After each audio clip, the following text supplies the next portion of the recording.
Okay, good evening. Thank you, Ari, for the opportunity to be able to share some Torah with you.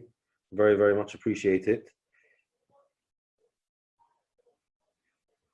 Let's try and use the time that we have, Be'ez Hashem, to look at a few ways that we can enhance our Seder, maybe some ideas, but together, I'll just share with you a few ideas that I've put together since speaking to Ari a couple of days ago.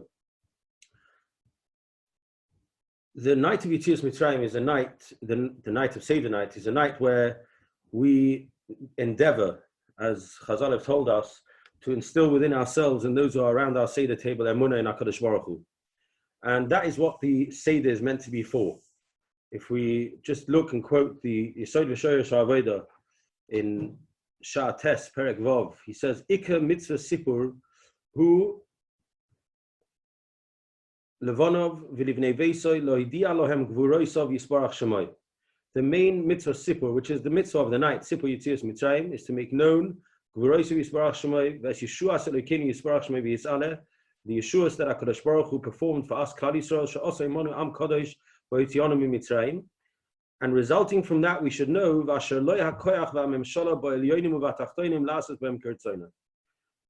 Rebbeinu Shalom has the power, the dominion, and the ability to do with what Ba'elyonim and B'tachtonim as he wishes. The Ikar Kavanah Sayyah, and the main Kavanah of the person who is leading the Seder, or really any participant as well, is Lahachnis Belibam Ha'amana Shneim Barakusi Yisparach Shemay V'Yisale U'V'Goydel Gvurodisov V'Niflaisov, and to instill within our hearts the understanding and appreciation of HaKadosh Baruch Hu's Gevura and the fact that he can perform Niflois whenever he wants. And that's why it's important, says the Yesod V'Shoyer Sha'aveda, to relate the Sipur of Yetzias Mitzrayim in the vernacular, in the language that is known to the people, so that it makes clear and known the greatness of the Nisim and the Gevuros. Just at that point, Sipur in Rashi and Parshas Yisro, when he talks about Vayisaper Moshe Lechosnoi, Moshe Rabbeinu told over to Yisro, in Rashi says on those words, Vayisaper Kedei Limshoich Es Liboy. It's in order to draw his heart in. As we know, a story is something which whenever one is listening to a shiur or to a lecture and someone relates a story, it draws in the hearts of the people who are listening. That's the effect that a Sipur has. And that's what Sipur Yetzias Mitzrayim is meant to be. It's meant to be Moshech the levavos of ourselves and those who are partaking in our Seder. And therefore, that is the main focus of the Seder. And that's why the Yesod V'Shoyer Sha'aveda there continues to say that one's main focus should be to speak about the Nisim, the Niflois, and the Nisim that were happened to Klal Yisrael, to see that HaKadosh Baruch Hu is a Koil Yochel. This year at the Seder, perhaps we will have a little difficulty right at the beginning of Magid, when we come to say Holach Ma'anya. How this year can we say we're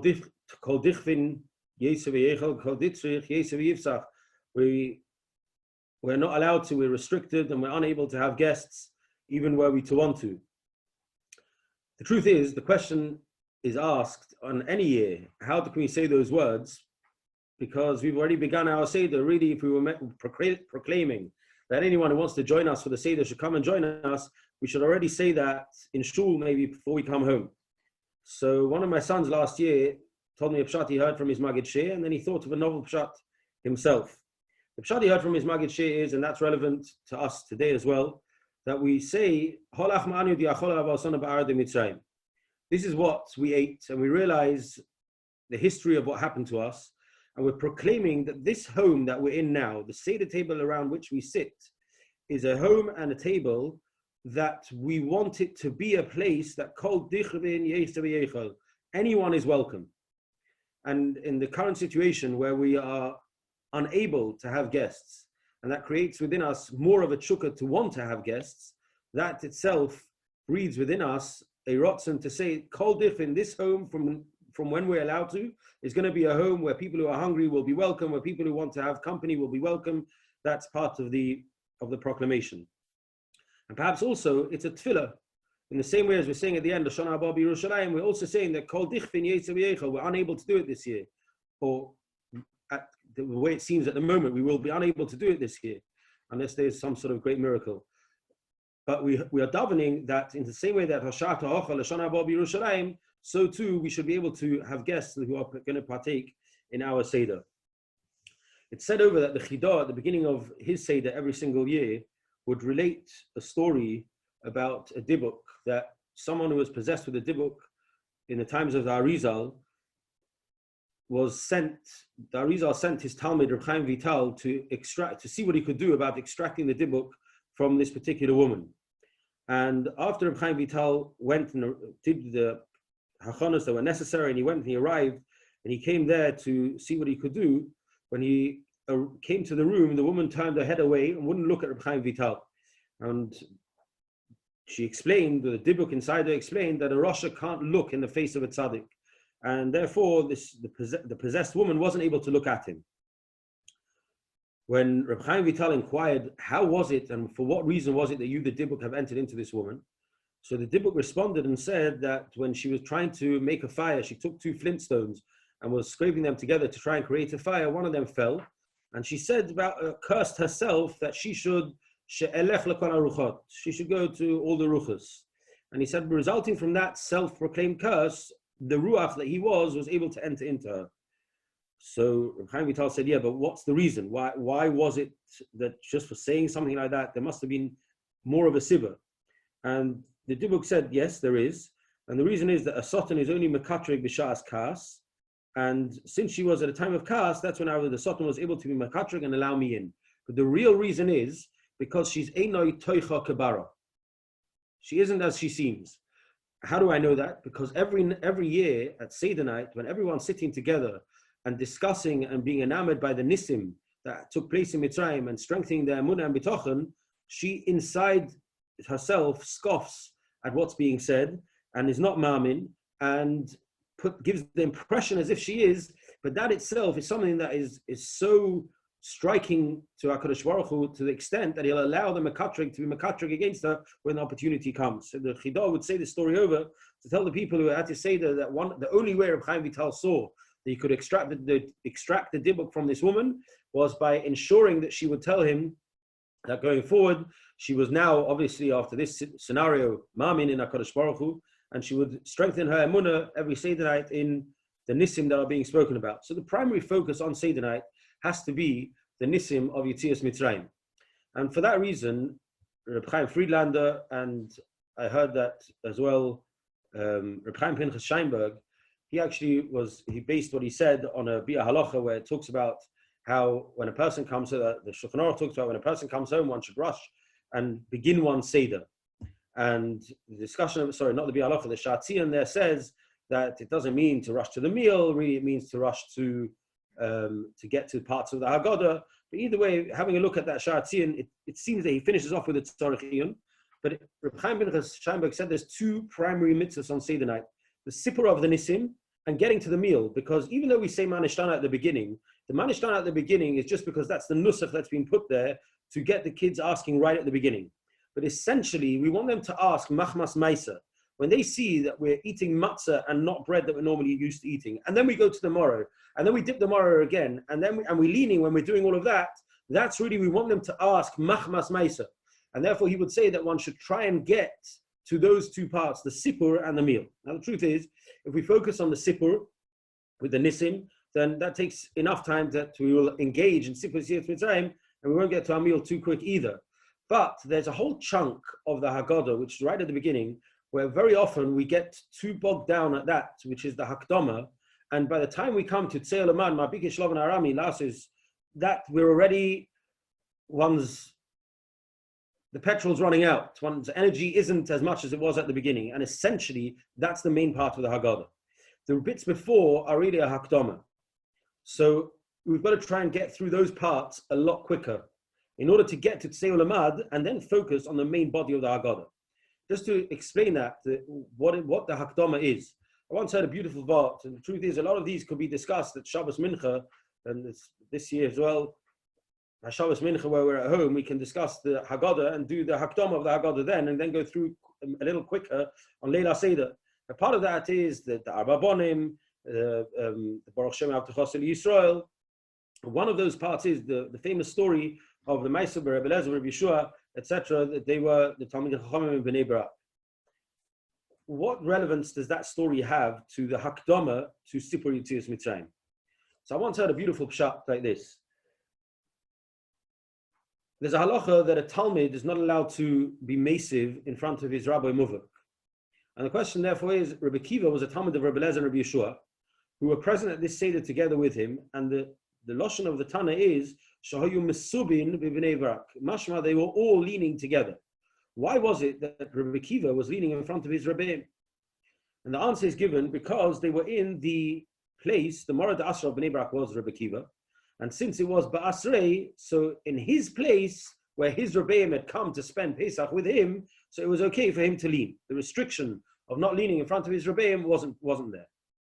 But that begs the question to be asked, really, on Yom Tov, the halacha is that Chayav Lekabel Pnei Rabbi Beregel. What were Rabbi Kiva's Rebbeim doing with him rather than him going to visit them? And there are a few different pshatim. This pshat is like this. There's a famous Gemara at the end of Maseches Makos, which relates how Rabbi Kiva and Chaverov, some of whom are mentioned here in this brisa, were going together and walking. They were ascending Har HaTzofim. And when they came to Har HaTzofim, and they were on Mount Scopus, and they looked down towards Yerushalayim, and they saw there a shul yotzimi beis Kodesh HaKadoshim. They saw a fox exiting from where the Kodesh HaKadoshim used to stand. And they all began to cry. And Rabbi Kiva was smiling. So they asked Rabbi Kiva, why are you smiling? So he asked them, why are you crying? And they responded, well, why are we crying? Do you not see the place where the Beis HaMikdash stood, the Kodesh HaKadoshim, where only the Kohen Gadol would go lifnai v'lifnim once a year, and now there are foxes who are exiting from that? You don't cry? So Rabbi Kiva's response was that there were two nevuahs. There was a nevuah of Zechariah and a nevuah of Uriah. One nevuah predicted the most unbelievable description of Geula.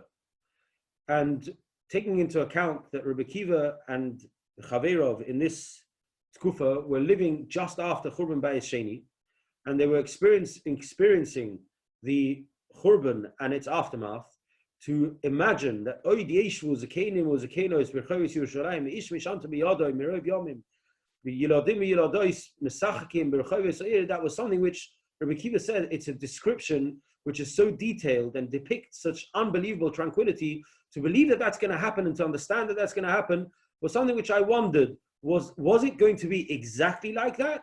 Or was this more of a metaphoric description of something that's going to be better than it is now? He says, but then there was the nevuah that was describing what was going to happen at the time of the Churban. And it says, Tzion Sodeh Techoresh, that Tzion is going to be plowed. And one would wonder, does it really mean that the enemy is going to destroy the Beis HaMikdash? It's going to raise the Beis HaMikdash and burn it to cinders.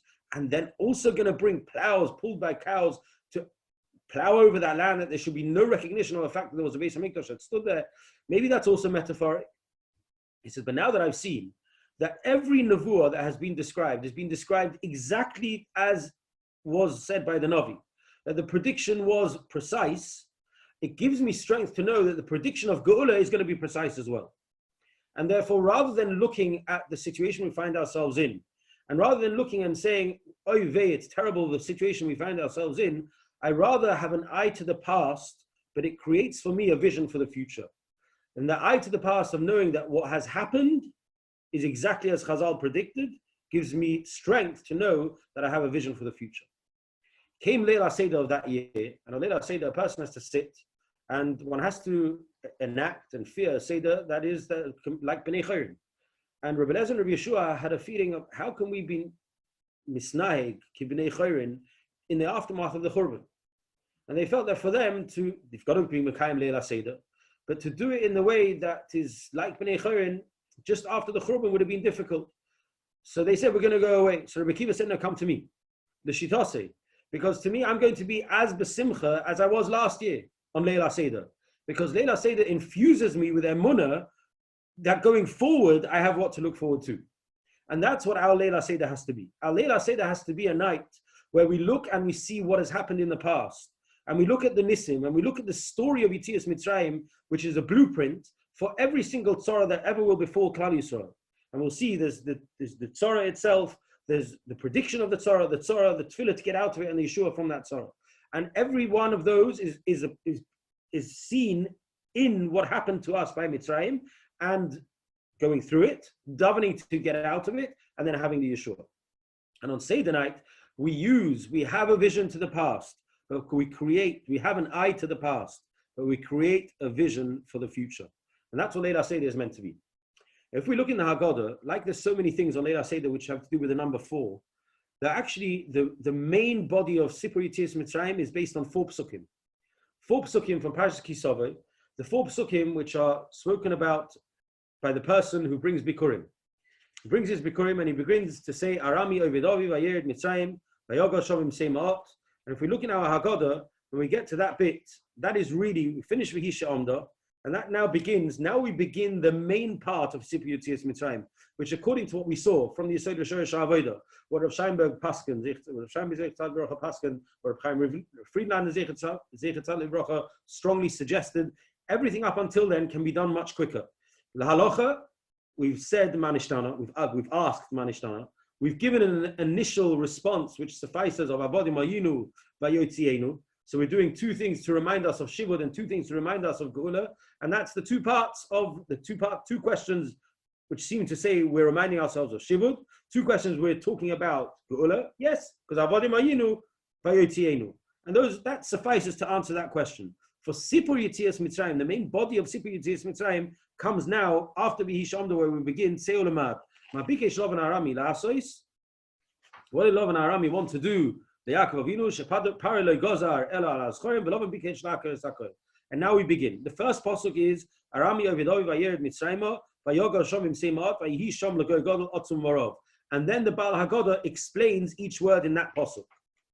The next pasuk is Vayoreu Eisonu HaMitzrim Vaye'anunu Vayitnu Aleinu Avodah Kosher. And then the Baal Haggadah explains that pasuk. The next pasuk is Vanitzak El Hashem Elokei Avosenu Vayishma Hashem Es Kolenu Vayarei Soninu V'Samolenu V'Eslachatzenu. Then the Baal Haggadah explains that pasuk.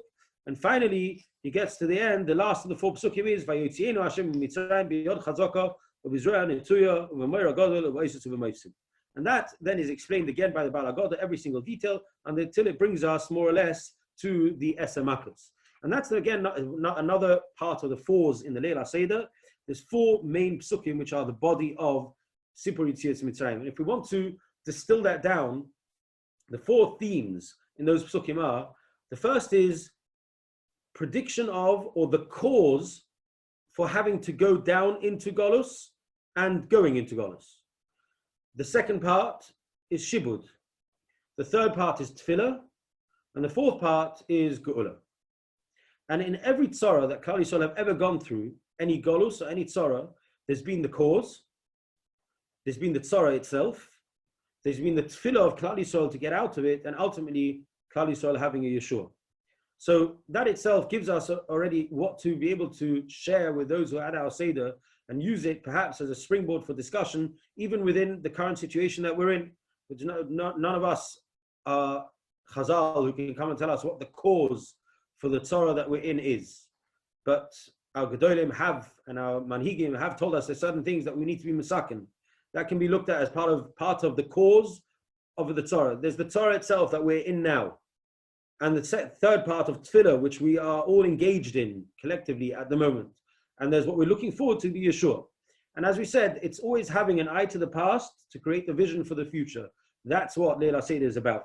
So if I may share with you a few Divrei Torah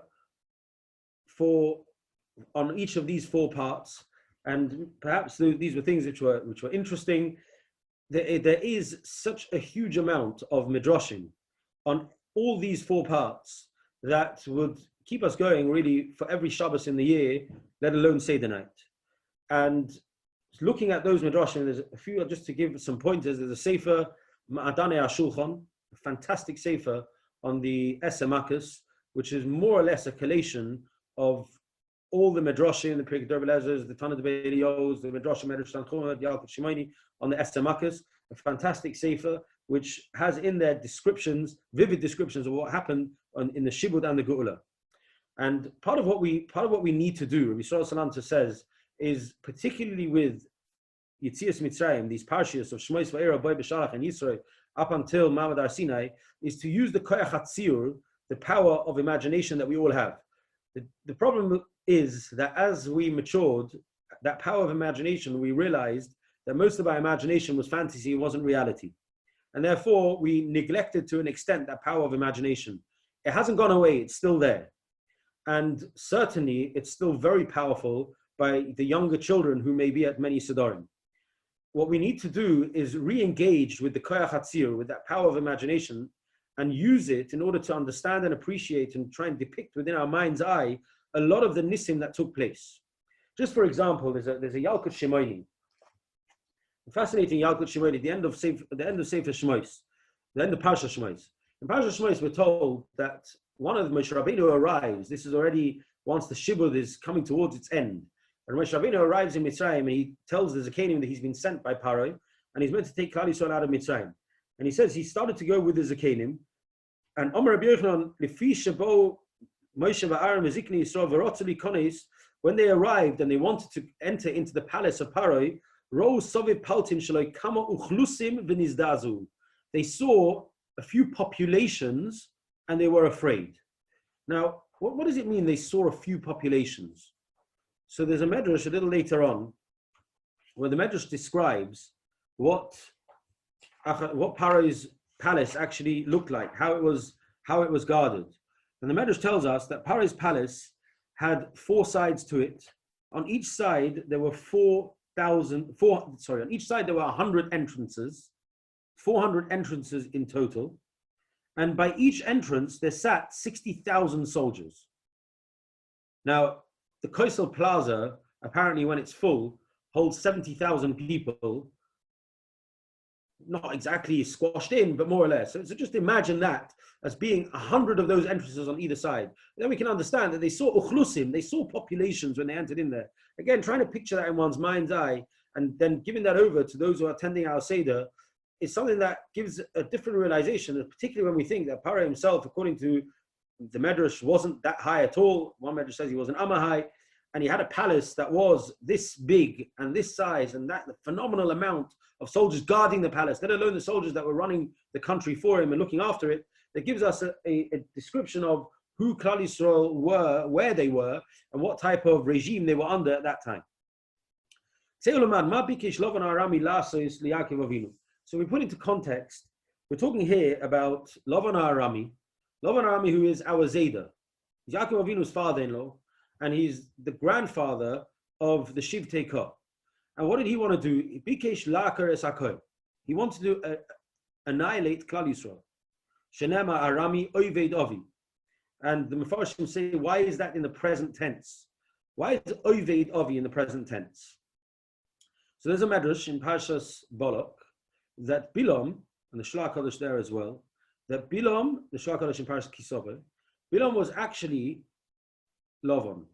Some say he was the son of Lavan. He learns he was Lavan. And Lavan lived for a long, long, long time. The sinner that he had for Yaakov Avinu, and ultimately for his own Einiklech and great-grandchildren, was so deeply embedded within him that he wouldn't let go. He tried to destroy them, and he met them on the mountain, and he put up his Yegar Sahadusa, the Gal Eid, and he wasn't able to do anything to them, and he had to leave them alone. But he waited his time. And him and his children, as Chazal tell us, and the Tanakh Yechiel Emanuel says in Parshas Shmos, that Paro had a dream. 130 years into Klal Yisrael being into Mitzrayim, 80 years before the end of the Shiur, Paro has a dream, and he sees in his dream a set of scales. On one side of the scales are inside it all the important people in Mitzrayim. Some say even all the inhabitants of Mitzrayim. And on the other side of the scale was one sep zura, one little sheep.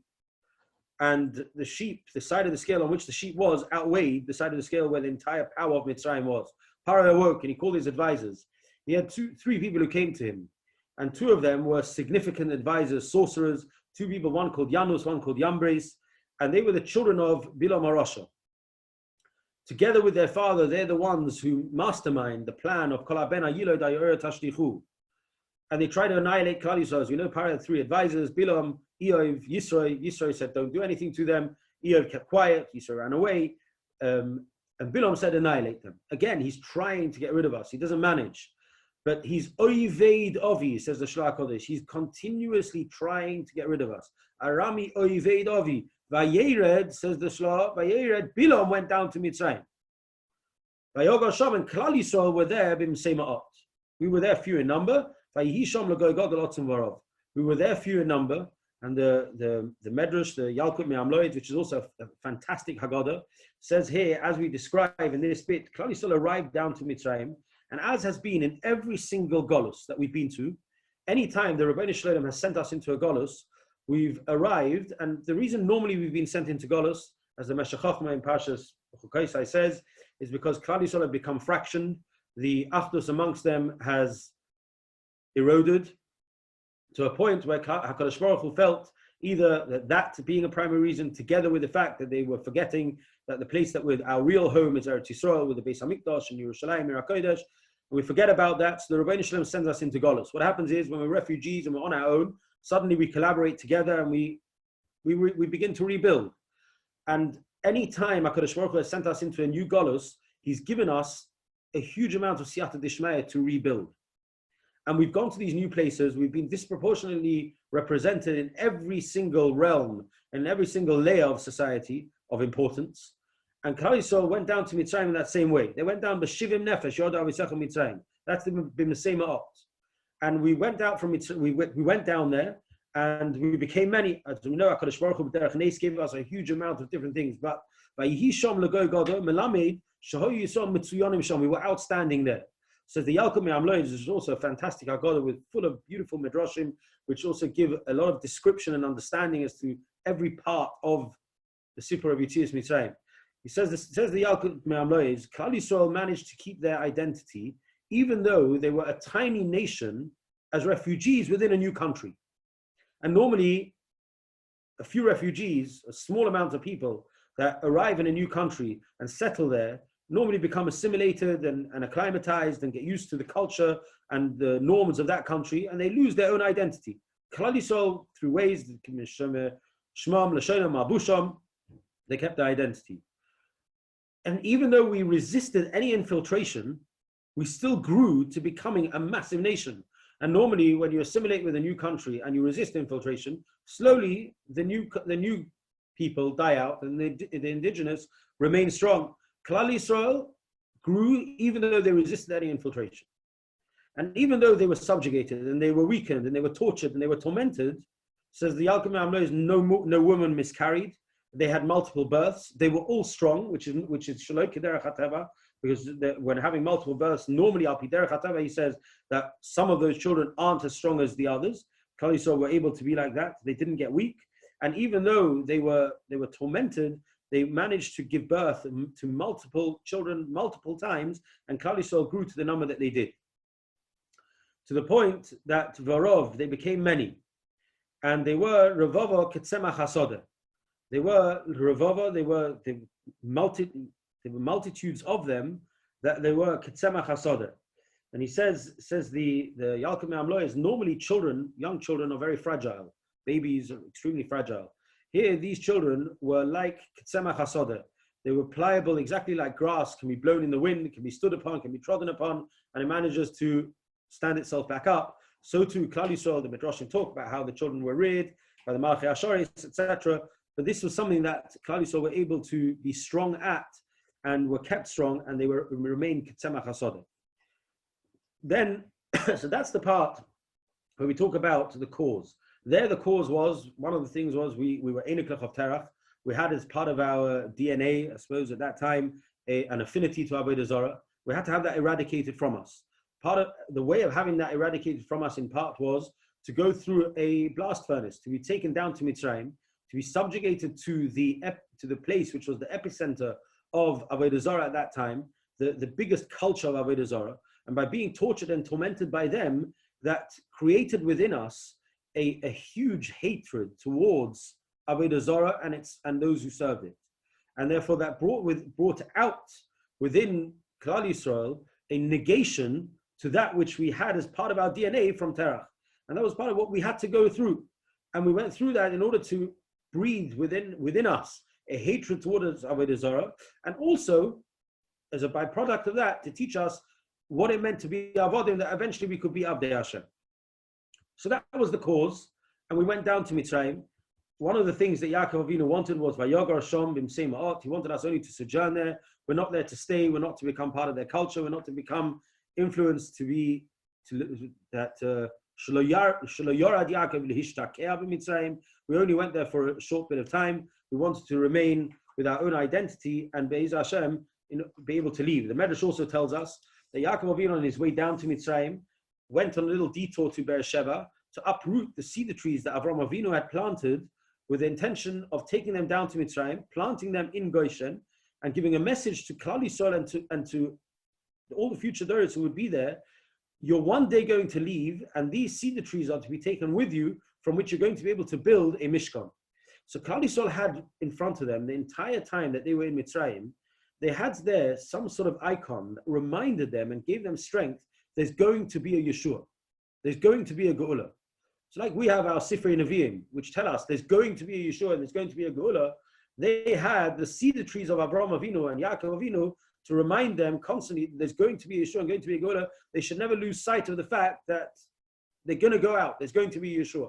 And that for us as well is something that we have to remind us. We have our Sifrei Nevi'im to constantly remind us that we're going to have Yeshua from the Golus that we're in. And in every tzara that Klal Yisrael goes through, there's the cause, as we've just seen. There's the falling into the Gezerah, but there's to know that there's going to be a Yeshua. The Malbim actually in Megillas Esther writes that one of the things that Mordechai Tzaddik told Esther Amalka was, you should know that any time the Rebbeinu Shalom brings a tzara to Klal Yisrael, before that tzara is brought, the Rebbeinu Shalom already has a set moment in time for when that tzara is going to end, and he's put various wheels in motion into the nature of the world to make sure and ensure that the tzara will end at the pre-designated moment.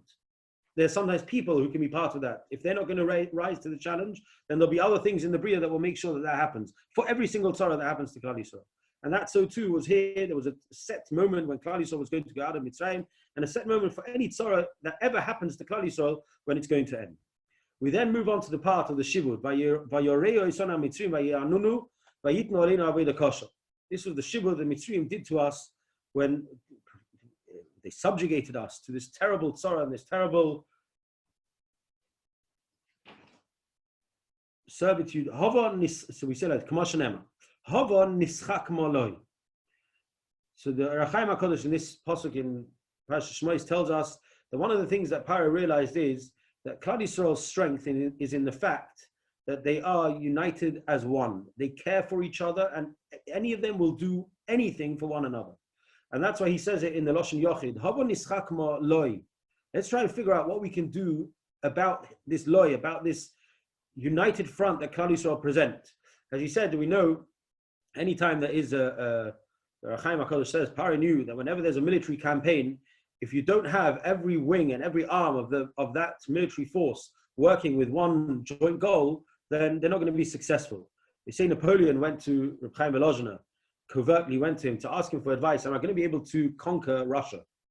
A feat that's never been achieved by any army ever. And he wanted to be able to do it. So Reb Chaim Volozhiner said to him, let me tell you a mashal. He said there was a prince who was traveling in his chariot that was being pulled by 4 of the best stallions in the world.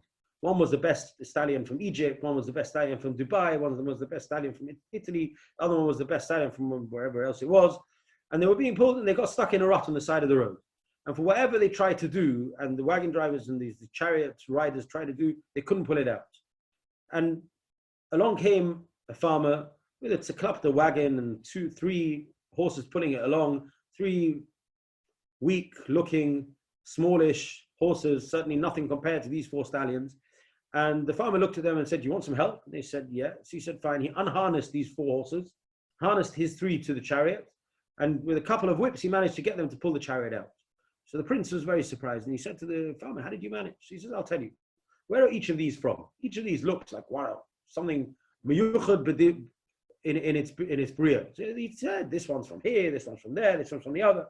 He said, exactly, I'll tell you, that's the reason. Each one of those is working on its own. My 3 horses are a mother and 2 children. If one of them feels the shmais and pulls in one direction, the others all pull together with it. So Reb Chaim Volozhiner, Napoleon, you've amassed a massive army, huge army. But you realize that army is made up of your French army. And in addition, it's got a Spanish component, it's got an Italian component, it's got a Greek component, it's got a Belgian component, it's got a German component, and each one is led by its general. When you're going to go and try and attack Russia and try and create and perform the feat that's never been done before, each one of those generals wants to return home with a wreath of victory around his head. And for that reason, you're not having an army that's working with one set purpose, with one joint purpose. Says those Russians, they may not know any warfare tactics. They may not know any tachsich milchama. One thing is, they're all fighting for one. They're a bunch of peasants fighting for one joint purpose for Mother Russia, and they'll do whatever they can to save their country. You're not going to be able to penetrate them. You're not going to be able to defeat them. Paro understood exactly that, and therefore he said, "Havon nischak ma'aloi." How can we erode the strength of Klal Yisrael? And that's why he did what every anti-Semitic regime has learned to do since then, is to take Jewish people and make them as shoitrim over Klal Yisrael. Make Yidden to have to be officers over Klal Yisrael, and they'll torment their own. And that will breed sinner amongst themselves. He said that will hopefully erode and start to erode the achdus that is there between them. So, and that's what he said. And let's see what we can do. It was then that his Misim, they had tax officers, they got them to build Pisam and Ramses. These were, Chazal tell us, they took them and they got them to build cities themselves that were cities that couldn't stand. And they were dangerous for the people that were building them themselves. That people who were building them would often fall off and themselves be killed. But they also got them to build structures that wouldn't stand on places where foundations were unable to be set properly. And that was part of the Vayanunu. As we know that they made Klal Yisrael work. Beforech was Beferach. First Paro came and he tried to encourage Klal Yisrael to work. And as we did, we went down and we tried to impress, as unfortunately Klal Yisrael often tried to do, but it was to our detriment, where once we impressed is what we could do, we were told that's what we had to do every day. One medrash says Klal Yisrael, every Yid in Klal Yisrael had to make 400 bricks. And when they were unable to produce that amount of bricks, they would take a child a day for the unfinished bricks. The medrash says that they then intensified, and they would take a child per brick that wasn't finished. And there was no time to rest. It was 7 days a week. There was no one there to help anyone else. There was no one there, no time for a break, and there was no differentiation made between people who were strong, between people who were weak, between people who were unwell. The men were made to sleep in the fields. The women were made to sleep in the cities. The reason for that was, they said, one medrash says, it'll take time away from your work. You've got so much to do. We have to go into the cities and shlep you to bring you back out. It's going to take time away from your work.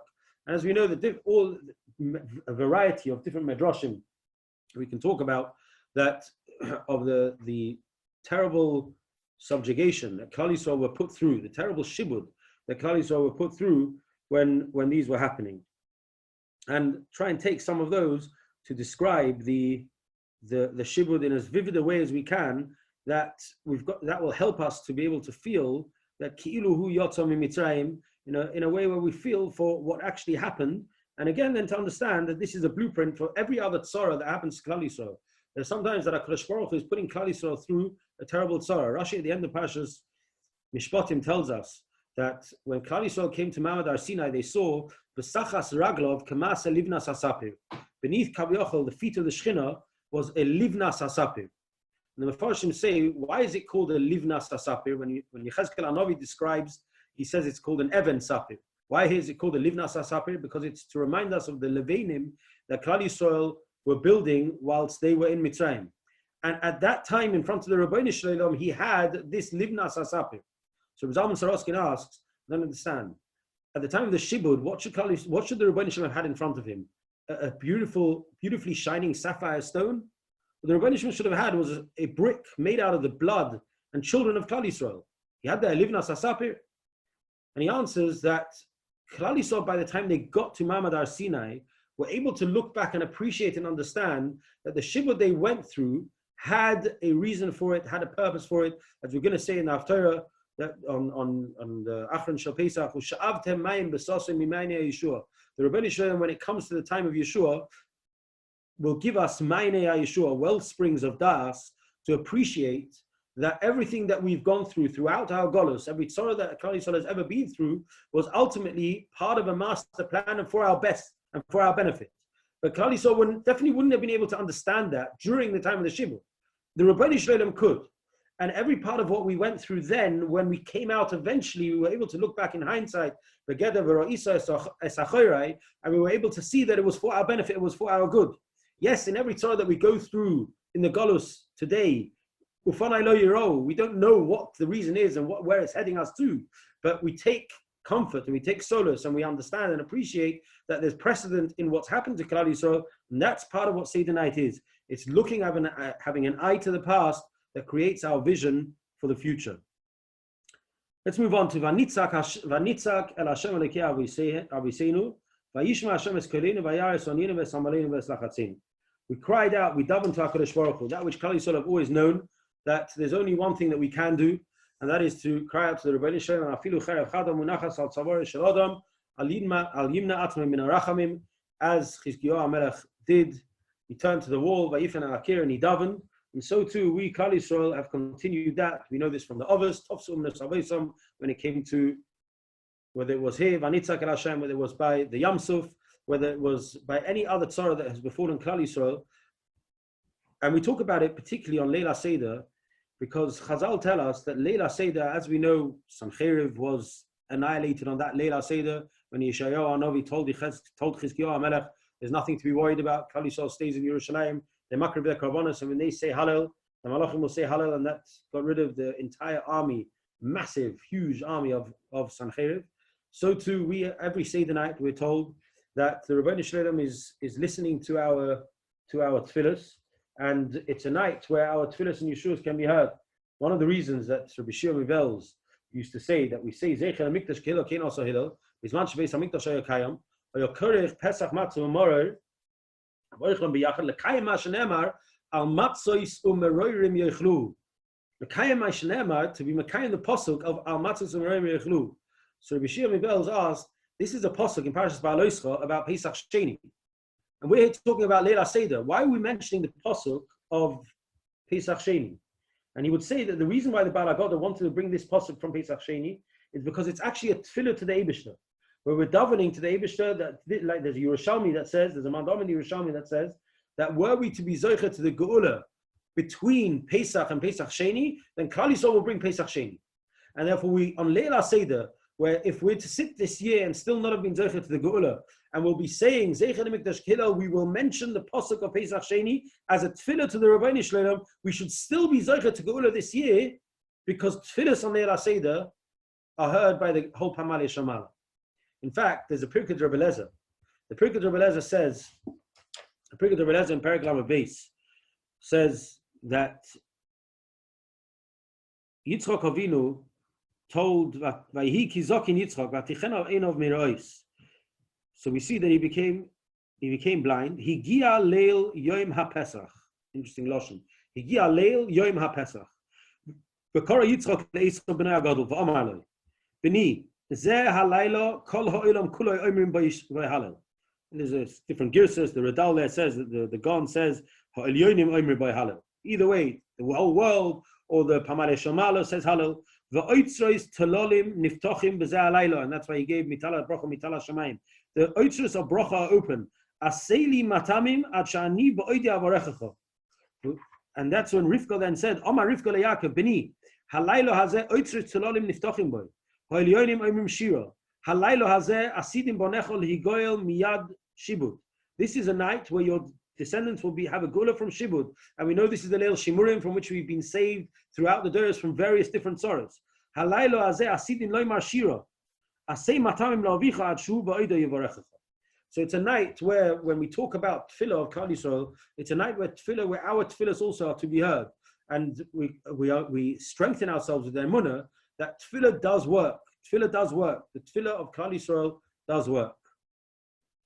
We have that as something by Yizkor Elokim Esprisos Avraham and Yitzchak Yaakov, and we daven to HaKadosh Baruch Hu, and he heard. What did he hear?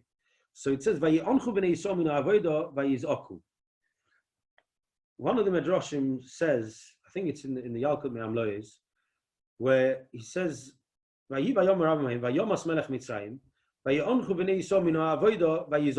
it have to say they sighed from the avodah and then they cried? And he explains that Kozman Klal Yisrael were in the shibud. They didn't dare ever sigh or cry. It would have been a crime, a terrible crime. However, once the dictator died, his entire country, as we saw with North Korea, when their dictator died, the whole country walks outside crying, and they have to cry because the dictator has died. That's when Klal Yisrael were able to, now suddenly, when they were able to sigh, but the reason that they actually cried out was nothing to do with the fact that this king had died. It was actually because of what had happened to them. And now that they could express their tefillos, which were tefillos with tears, and as we know that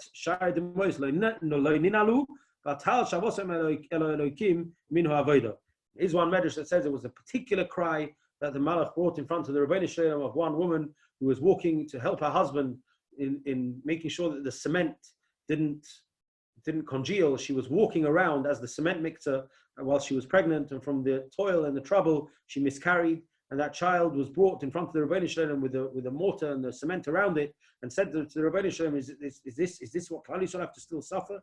And HaKadosh Baruch Hu said, "Right, that's time to listen to the tefillah of Klal Yisrael." So we have a Vayares on Yenu.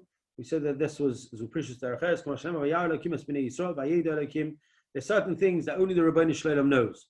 There's certain things that we know ourselves, difficult troubles that every person, or that there are people in Klal Yisrael who go through who no one else knows about.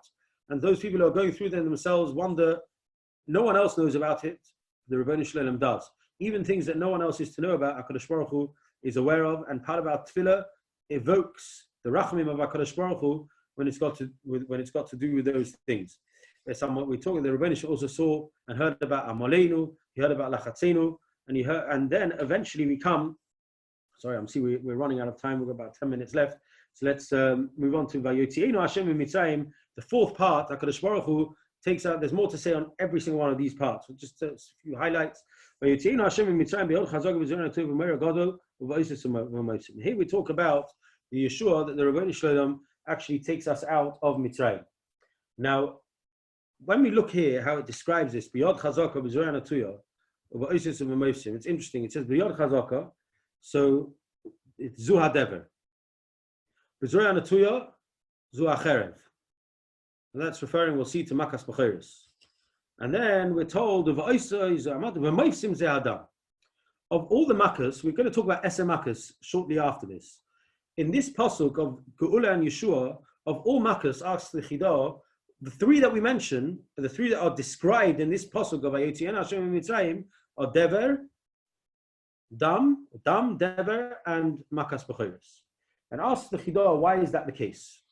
So the Chidah himself explains that the reason for this is that on the Gemara in Arba Pesachim asks, is there no problem of zugus by the fact that we have two sets of four cups, two sets of cups, 2 and 2? Is there no problem of 4 in total? There's no problem of zugus. So the Gemara answers, Abba koisos tekinu rabbanon derech chirus. So, in other words, these 4 kaisers are not a group of 4, but rather they're each an independent kais about a part of Geula. Explains the Chidah. There are 4 lashonos of Geula, corresponding to the 4 stages, the 4 shlavim in Geula from Mitzrayim. He says initially there was the Eser Makas, and that's when the terrible shibud stopped. The terrible shibud, which began 83 years before Klal Yisrael left Mitzrayim, that's when Miriam was born, and that's why she was called Miriam from Mar, Chazal say. But that terrible shibud ended when the Makkah started. But Klal Yisrael, so they weren't being murdered, they weren't being tormented in the same way, but they still were having to do basic work. They had to still clean the homes of the Mitzrayim. There were still things that they had to do for the Mitzrayim, which describes how some of the Midrashim by the Makkah of Dam, where the Mitzrayim came along and Klal Yisrael were petrified of them when they demanded water from them, because they still had an element of shibud that was there, albeit nowhere near the severity of the shibud beforehand. And then, says the Chidah, at Makas Dever, even that stopped. And from Makas Dever onwards, there was absolutely no shibud at all. That's v'hitzalti eschem min avodosom. That's what it says. V'hitzalti eschem min avodosom is talking about makas dever. Then came Yitzias Mitzrayim, v'go'alti eschem. That was makas b'chayros. And finally, there's v'lokachti eschem nilaom. That is Ma'amad Har Sinai. And since each of the kosos describes a different shlav in the Geula, therefore each one is an independent kos on its own, representing something unique on itself, and it's not connected. So, as for Zuga's purposes, it's not connected to each other. But says the Chidah, now we understand why, when we're talking in this fourth shlav about Geula, that the Baal HaGodah chose to talk about these three makkahs, albeit not in order, but he talks about the makkah of Dam, the makkah of Dever, and the makkah of Makas B'chayros. Why? Because these are three stages of the Yeshua. The Yeshua happened first when the Eser Makkos began, the severe shibud ended. When Dever came along, there was no shibud whatsoever. We were completely free to roam and do what we wanted. We didn't do any work for the Mitzrayim at all. Then came Makas B'chayros, so actually resulting from that, we exited Mitzrayim, we left. And then eventually we come to the final shlav of Yeshua, where we're being taken as the Am HaNivcha to get the Torah Kedosha. But one of the less understood psukim in description of this pasuk by Yotzienu Hashem Mitzrayim is when we get to the part we say Biyod Chazaka Zoa Dever. Okay, that's Dever. Ubizroya Natuya Zoa Acherev. This is the sword. K'moshe Ne'emar, the pasuk in Divrei Hayomim says V'charboi Shlufa Biyodoi Natuya Yerushalayim. What does that mean? What's it talking about? And his sword is drawn in stretched out hand over Yerushalayim. So this actually is a pasuk in Divrei Hayomim. The Ghana explains that it's referring to a pasuk of Charbei Shlufa in Shmuel base, when David HaMelech made the mistake of counting Klal Yisrael without asking every person to give a machzis shekel at a time when he was told by the Novi, by God HaNovi, that actually wasn't really necessary to have counted Klal Yisrael. And resulting from that, David HaMelech was given a choice of three things. Either you're going to be chased by your enemies for 3 months, or there's going to be a famine for 7 years, or there's going to be a plague of Dever. And David HaMelech said, "Tzari ma'od nifno no biyad Hashem ki rabim machamav v'biyad odem alepoila," and he chose the Makkah of Dever. 70,000 Yidden were nifta, and that's when David HaMelech stood at the Goren, on the threshing floor of Aravna Yevusi, the place where eventually the plot of land which he bought, upon which his son Shlomo HaMelech would build the Beis HaMikdash, and he saw a malach standing, he saw a malach standing there with a drawn sword in his hand, waving it over Yerushalayim, describing to David HaMelech, this is the Malach HaMavis who's there to destroy Yerushalayim. But what we see from there is that this word Netuya goes with a cherev. So when it says over here that the Rebbeinu Shem took us out, Bizroya Netuya, so it's talking about a cherev. Which cherev? Which one of the makkahs was there a cherev?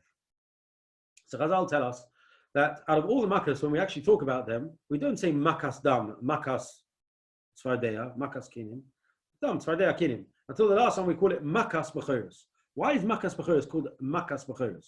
One of the reasons is, the Medrash says that Moshe Rabbeinu came to Paro and he said to him, listen, if you don't let Klal Yisrael out, then what's going to happen is all the B'charim are going to die. The B'charim heard this and they turned to Paro and they said, give me sugar, let them go, we don't want to die. And especially the B'charim had prominence, they were the priests in Mitzrayim at that time. And Paro said, it doesn't make a difference, I'm not letting them go. You'll all die, I'm not letting them go. So they went to their families and they told them what's happening. And the families also said, we're powerless, we're not going to help, but we're not letting the Jews go and you'll have to die. So a civil war broke out when there was a makkah of the Bechoros. The Bechorim went and killed with their swords many of the Mitzri. And that brought to another shlav in the Geula where they themselves were killing each other. And that's hinted to over here in this V'zroya Natuyo Zu Acherev. That is the Makkah's Bechoros that the Chidah was talking about. That's hinted to over here in V'charbo Shlufa B'yada. And that is part of what happened. These are just a few of the Midrashim and ways of describing part of what is going on in the 4 parts of the Sipur Yetzias Mitzrayim. There's many more that we could go through, many more Midrashim. There's, like I say, there's these 2 Sfarim which have a lot of the Midrashim in there. There are others as well, but perhaps if this is what we can devote part of our Seder to and ensure that we focus mainly on this part, the description of Klal Yisrael going down, the Shibud, and ultimately the Nisim that there were in us being coming out of Mitzrayim, the Nisim that there were in every one of the Eser Makkos, and the midah keneged midah of either of them. Just again, a makas b'choros. There was another part of makas b'choros. The Medrash says that the b'chorim, all the b'chorim who died, the climate in Mitzrayim in this time of the year is very hot and humid. And as the b'chorim died, and not just the b'chorim died, the dogs went and ripped out b'chorim who had already died from their graves and brought them back to their homes. The Medrash also says there was one woman who came to Moshe Rabbeinu and said to him, "Badoi ato, you're a liar. You're telling me there's going to be in every house, there's going to be someone who's going to die. I'm the only person left in my home. No one's going to die in my home." What happened was they used to make murals of people that died in Mitzrayim out of some sort of clay. They'd make a mural of the image of that person, the face of that person, and that was a nechama for them, and they kept them in their home. Says the Medrash, on that night, all of those crumbled. And she realized that the memory that she had, which was a nechama for her family in her home, that's also crumbled. Not only that, because of the multitude of dead bodies that there were around the Mitzrayim, that caused a magefa to happen amongst the Mitzrayim, from the germs that were caused from all those dead bodies. That was part of a makas b'choros, a byproduct of b'choros, but a makas b'choros, and that caused to happen. These were all midah keneged midah, you shepherd with b'ni b'chori Yisrael, so HaKadosh Baruch Hu does it back. And there's midrashim to explain how every single one of those makas was midah keneged midah. The description of what those makas were in detail. The Yesod V'Shorosh Avodah says that that's a main part of what one should focus on. The Esa makas, what happened, and the truth is that seeing there the midah keneged midah is a massive part of what strengthens our emunah. Yisro told us, Ki badova asher zodu aleim. It was when I understood that b'kedera shebishlu b'y nispashlu, that in that same pot that they tried to burn up Klal Yisrael, and they tried to cook Klal Yisrael in it, they themselves received midah keneged midah, their punishment. I now understood, and I had a strength of emunah in the Rabbeinu Shleilim. This was a Rabbeinu Shleilim who runs the world, who always said he's going to do midah keneged midah. And right at the beginning, it was the Mitzrayim who knew that. Because when they said, Havan Yitzchak Malay, what did Parai say to them? We've got to be careful. Or his advisor said to him, these people, their God always deals out midah keneged midah. So we've got to choose something that he can't do to us. And that's why they chose the water. Because they said he's already promised he's not going to bring another mabul to the world. So he's not going to destroy the world with the mabul. So we're going to be able to survive. So what did they do? They thought that they would drown Klal Yisrael, not knowing that Rabbeinu Shleilim has harba shluchim amakim, and he could deal with them in the way that he did. But ultimately, when Yisro sees that this is actually taka what happens, there is the midah keneged midah, then that strengthens his emunah in HaKadosh Baruch Hu. When we see that, to understand that part of why HaKadosh Baruch Hu took us down to Mitzrayim was to purify us, to get us ready to become his Amanivcha, that ultimately we should be able to come to the end of Magid and say that that Rebbeinu Shem brought us to Eretz Yisrael to be able to keep the Torah and the mitzvahs, and that's then part of what we're davening for and what the tefillah is meant to be for. That strengthens our emunah in understanding that there's been a prediction. Like Rabbi Kiva said, if there's been a prediction, then it gives me strength to appreciate that the prediction was there exactly for, like Al Hartzion Sheshomim, Shu'alim Hilchaboy, and they saw foxes walking across the Hartzion Sheshomim.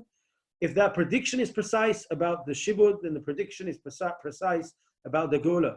And the prediction is precise about what brings about the Gula as well. And that's Tefillah of Klal Yisrael.